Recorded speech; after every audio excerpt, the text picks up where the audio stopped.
जय माता दी दोस्तों, आप सभी को नवरात्रि की बहुत-बहुत शुभकामनाएँ। माता रानी आप सभी पर और हम सभी पर अपनी कृपा दृष्टि सदैव बरसाती रहें, मैं यही प्रार्थना करती हूँ। तो आज मैं आपके साथ शेयर कर रही हूँ नवरात्रि की संपूर्ण और सरल पूजा विधि। इस वीडियो के माध्यम से मैं आपके साथ सभी नियम और व्रत की जो विधि है वो भी शेयर करूँगी, तो पूरा वीडियो ज़रूर देख लीजिएगा, जिससे कि आपके मन में जितने भी क्वेश्चन होंगे, डाउट होंगे वो क्लियर हो जाएँगे। तो देखिए, सबसे पहले तो जब हमें पूजा करना है, सुबह स्वच्छ साफ वस्त्र पहन लें, अच्छे से श्रृंगार कर लें और अपने समस्त परिवार के साथ आप ये पूजा करेंगे तो बहुत अच्छा रहेगा, बहुत लाभ होगा आपको। तो जहाँ भी आपको ये पूजा करना है, वहाँ अच्छी तरीके से सजावट कर लें।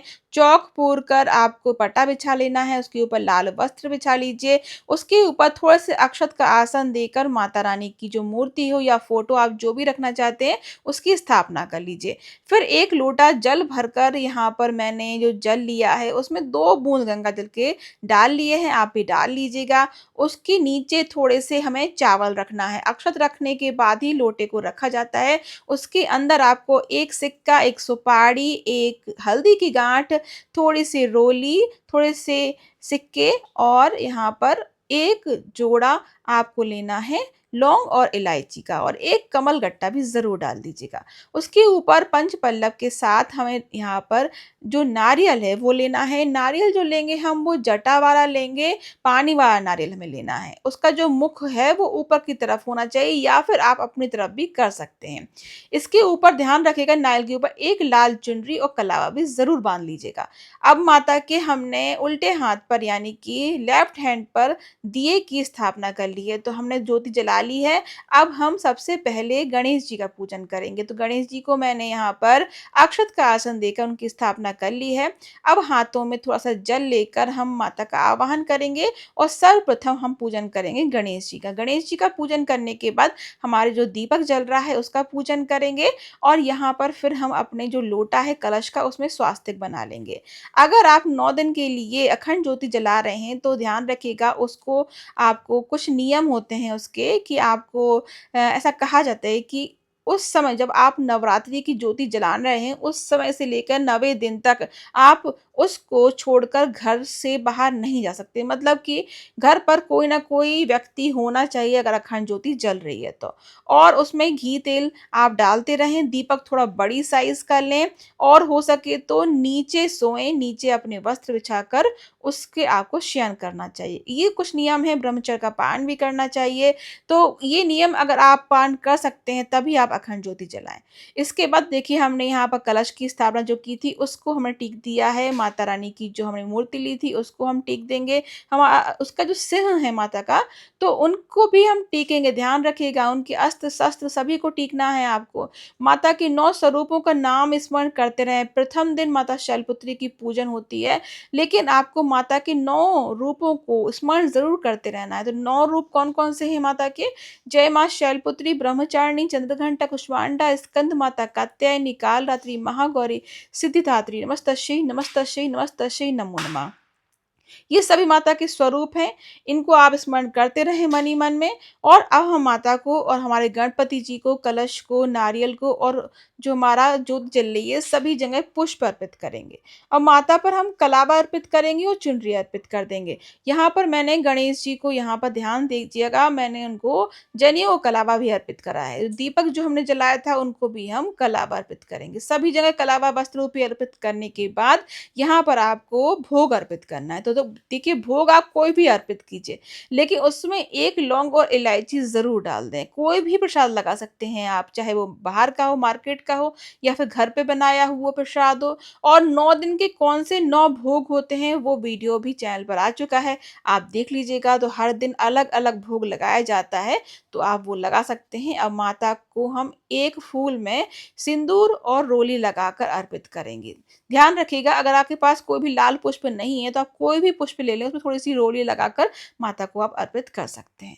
बहुत कम से कम सामान में भी आप यहाँ पर माता की स्थापना कर 9 दिन तक उनकी पूजन कर सकते हैं। अगर आपके पास थोड़ा-सा समय है तो आप यहाँ जवारे भी बो सकते हैं। जवारे कैसे बोना है उसकी बहुत सारी वीडियो मेरे चैनल पर उपलब्ध हैं। आप देख लीजिएगा, सभी नियम आपको मिल जाएँगे। अब यहाँ पर जो हमने धूप है वो जला लेना है और हमने यहाँ इत्र लगा दिया है। माता का जो दरबार है बहुत सुगंधित रहना चाहिए, वातावरण सुगंधित और महकता हुआ होना चाहिए। तो मैं यहाँ पर चीनी का प्रसाद लगा रही हूँ। सभी के पास सभी तरीके का प्रसाद नहीं होता है, तो मैं यहाँ चीनी का और यहाँ पर फलों का प्रसाद लगा रही हूँ। तो मैं यहाँ सेब और केले का प्रसाद लगा रही हूँ। मौसमी जो भी फल हो आपके पास उनका प्रसाद आप लगा सकते हैं। यहाँ पर आप लड्डू, पेड़ा, मिठाई कुछ भी लगा सकते हैं। 5 तरीके का प्रसाद भी लगा सकते हैं। पर मैं यहाँ पर लगा रही हूँ, अभी दिख रहा होगा शक्कर का, उसके ऊपर मैंने लौंग और इलायची रख दी है। कुछ दक्षिणा अर्पित कर दीजिए, जिससे कि अगर आपकी पूजा में कोई कमी रह जाती है तो वो पूरी हो जाए। अब यहाँ पर माता को आप सुहाग का सामान ज़रूर अर्पित कीजिए। चाहे आप प्रथम दिन कर दें या फिर आप आखिरी दिन, जो भी आपके यहाँ पूजती हो। जैसे हमारे यहाँ अष्टमी पूजती है, तो अष्टमी पर भी हम लोग सुहाग का सामान अर्पित ज़रूर करते हैं। उसके बाद आप कुछ सामान अपने लिए रख लीजिएगा और कुछ सामान आप किसी को दे दीजिएगा, दान कर दीजिएगा, किसी भी सुहागन स्त्री को। अपनी ननद को भी दे सकते हैं और आपके घर में कोई बड़ा हो सुहागन स्त्री, उनको भी दे सकते हैं। अब यहाँ पर हम हवन कर लेंगे। हवन आप पहले भी कर सकते हैं आरती के और बाद में भी कर सकते हैं, जैसा भी आपको सुविधा लगे। इसके बाद माता के लिए पीने के लिए जल रख दीजिए, साथ में भोग के संग ज़रूर रखिएगा। अब जो हमारी हवन कुंडी है उसको हम पूज लेंगे, टीका लगा लेंगे और अक्षत लगा देंगे और हम सबसे पहले आहुति देंगे घी से। 5 बार हम घी से आहुति देंगे। अपने पंच देवताओं का नाम ले लीजिए, अपना गोत्र का नाम ले लीजिए, अपना गुरु मंत्र हो आपको तो उसका मंत्र बोल लीजिए। स्वाहा ज़रूर बोलना है, 3 उँगली से आपको यहाँ पर हवन करना है, ध्यान रखिएगा। अब हवन सामग्री में हम थोड़ा-थोड़ा डालते जाएँगे, अपने मंत्रों का उच्चारण करते जाएँगे। अपना नाम, अपना गोत्र का नाम, अपने पति का नाम ज़रूर लीजिएगा। इसके बाद जो भी आपको माता के मंत्र आते हो वो आप बोल दीजिए। अब इसके बाद एक लौंग इलायची का जोड़ा आपको हवन में ज़रूर डालना है और कुछ मिठाई ज़रूर डालना है। तो मैं यहाँ थोड़ी-सी चीनी डाल रही हूँ। अब हम पानी से थोड़ा-सा जल से आचमन कर देंगे 3 बार। तो ये हमारा हवन हो जाएगा बहुत छोटे रूप में और अपने जो साड़ी का पल्लू होगा उससे आप प्रणाम कर लीजिए, चरण स्पर्श कर दीजिए, क्योंकि ऐसा कहा जाता है कि हमारा जो प्रसाद है वो माता हवन के द्वारा ही स्वीकार करती हैं। तो हमने हवन कर लिया है, अब मैं कपूर से आरती कर रही हूँ। कपूर से आरती करने से आपकी जो पूजा है वो सफल हो जाएगी, संपूर्ण हो जाएगी। तो कपूर से आरती ज़रूर कीजिएगा और थोड़ा-सा कपूर आप हवन में भी ज़रूर डाल दीजिएगा।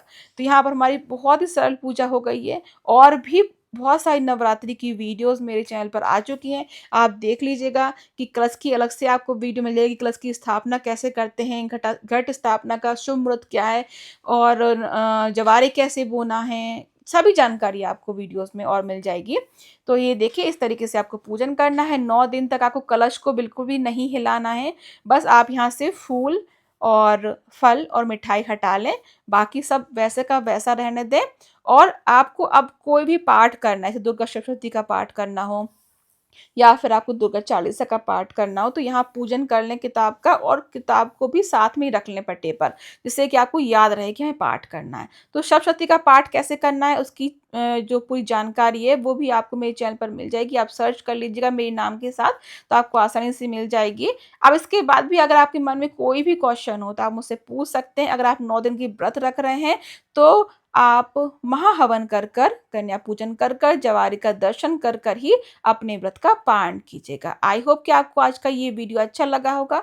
आप सभी को नवरात्रि की बहुत-बहुत शुभकामनाएँ। कहाँ से आप मेरा ये वीडियो देख रहे हैं मुझे ज़रूर बताइएगा। वीडियो को लाइक, शेयर और सब्सक्राइब करना बिल्कुल भी ना भूलिएगा। आप सभी का बहुत-बहुत धन्यवाद। जय माता दी।